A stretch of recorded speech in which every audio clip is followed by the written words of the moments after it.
আসসালামু আলাইকুম, welcome to my channel. আজ আপনাদের সঙ্গে শেয়ার করব অতি পরিচিত একটি রেসিপি, বেগুন ভর্তা। এটা অনেকেই অনেক রকমভাবে তৈরি করে থাকে, তবে আমি কিভাবে তৈরি করে থাকি আজকে সেটাই আপনাদের সঙ্গে শেয়ার করব।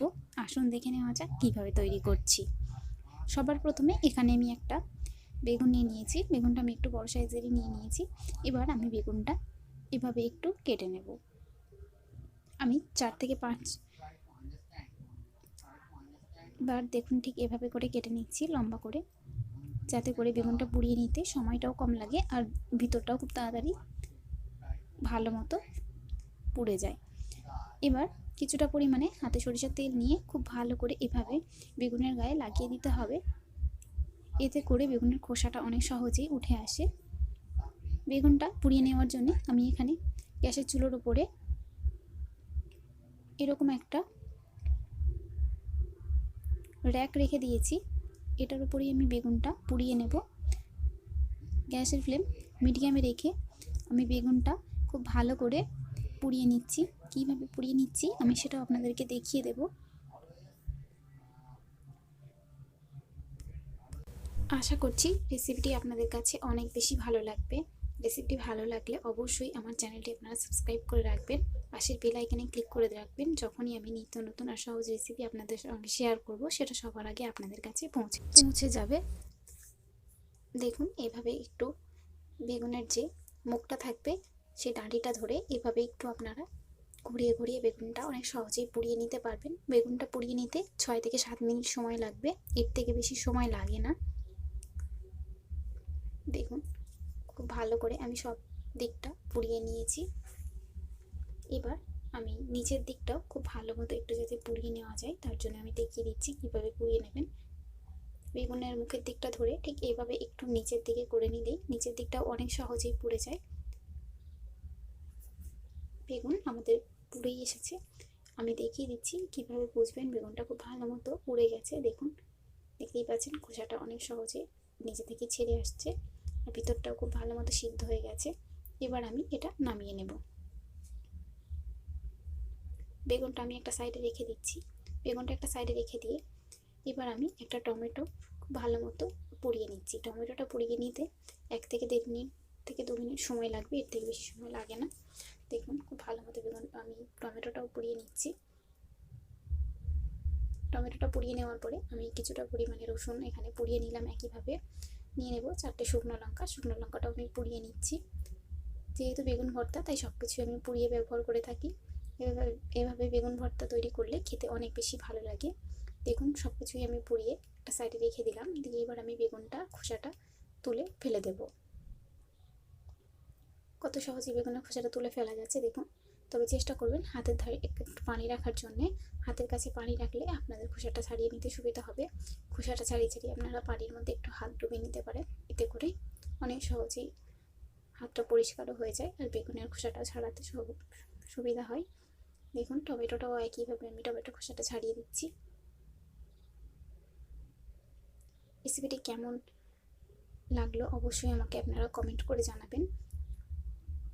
দেখুন একইভাবে আমি রসুন আর শুকনো ঝালটাও নিয়ে নিলাম। নিয়ে সবগুলো এবার আমি খুব ভালো করে একবার হাত দিয়ে মেখে নেব। প্রথমে আমি শুকনো ঝালটা এভাবে একটু ভেঙে নিচ্ছি।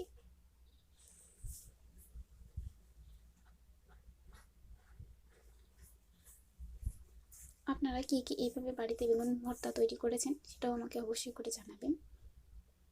আর অবশ্যই যেভাবে করে আমি দেখাচ্ছি এইভাবে একবার হলেও বাড়িতে ট্রাই করে দেখবেন। আশা করছি রেসিপিটি আপনাদের অনেক বেশি ভালো লাগবে। বেগুন ভর্তা ভাত রুটি সব কিছুর সাথেই কিন্তু অনেক বেশি ভালো লাগে খেতে। দেখুন আমি রসুন ঝাল টমেটো আর বেগুনটাও খুব ভালো করে একসঙ্গে এবার মেখে নেব। আমি এখানে কোনো রকম লবণ এখন ব্যবহার করছি না। সব কিছু খুব ভালো মতো আমি হাত দিয়ে মেখে নিচ্ছি। এখানে আমি যে যে উপকরণগুলো ব্যবহার করেছি সবগুলোই আমি ডিসক্রিপশান বক্সে খুব ভালো মতো লিখে দেব, আপনারা চাইলে সেখান থেকে অবশ্যই করে দেখে নিতে পারেন। দেখুন খুব ভালো করে মেখে নেওয়া হয়ে গেছে। এবার আমি এটা একটা সাইডে রেখে দিচ্ছি। এটা একটা সাইডে রেখে দিলাম। এটা একটা সাইডে রেখে দিয়ে কড়াইতে দিয়ে দিচ্ছি 2 চা চামচ পরিমাণে সরিষার তেল। আপনারা এটা সাদা তেল দিয়েও করতে পারেন, তবে সরিষার তেল দিলে বেশি ভালো হয়। দিয়ে দিচ্ছি ছোটো সাইজের একটা পেঁয়াজ কুচি করে নেওয়া। পেঁয়াজটা আমি একটু লাল করে ভেজে নেব।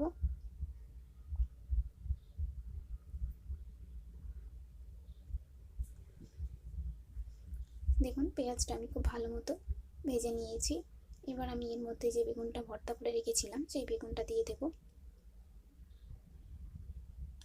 বেগুনের ভর্তাটা দিয়ে খুব ভালো মতো 1 মিনিট মতো আমি একটু তেলের সঙ্গে নাড়াচাড়া করে নিচ্ছি।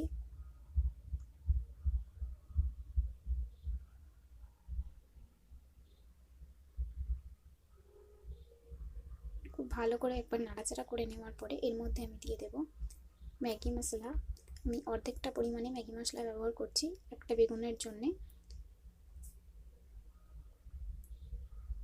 দিয়ে দেব স্বাদ অনুযায়ী লবণ। ম্যাগি মশলাতে লবণ থাকে, তাই অবশ্যই করে লবণের পরিমাণটা বুঝে ব্যবহার করবেন। খুব ভালো করে ম্যাগি মশলা আর লবণটা আমি মিশিয়ে দিলাম।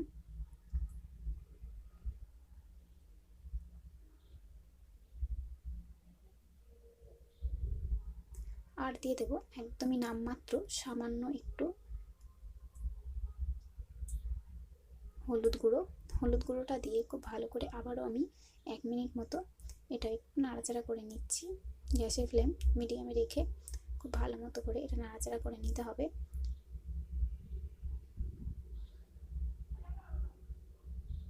দেখতেই পাচ্ছেন বেগুন ভর্তাটি কেমন হয়েছে, খেতে কিন্তু অসাধারণ লাগে।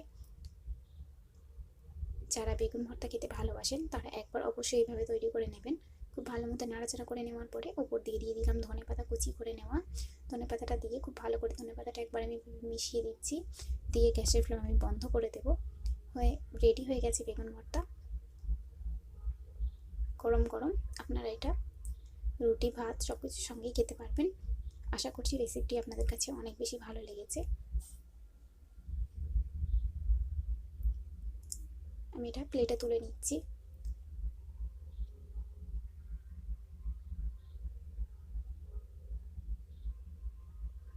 আপনাদের যদি কোনো পছন্দের রেসিপি থেকে থাকে অবশ্যই করে আমাকে কমেন্ট করতে পারেন।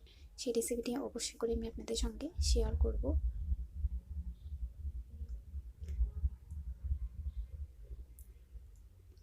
আমি আপনাদেরকে কাছ থেকে দেখিয়ে দিচ্ছি বেগুন ভর্তাটি কতটা ভালো হয়েছে। আপনারা দেখলেই বুঝতে পারবেন। দেখতে যতটা বেশি লোভনীয় লাগছে, খেতেও কিন্তু অনেক বেশি মজার হয় এই বেগুন ভর্তা। আজকের মতন এই পর্যন্তই। আবারও চলে আসবো এরকমই নিত্য নতুন আর সহজ রেসিপি নিয়ে আপনাদের সামনে।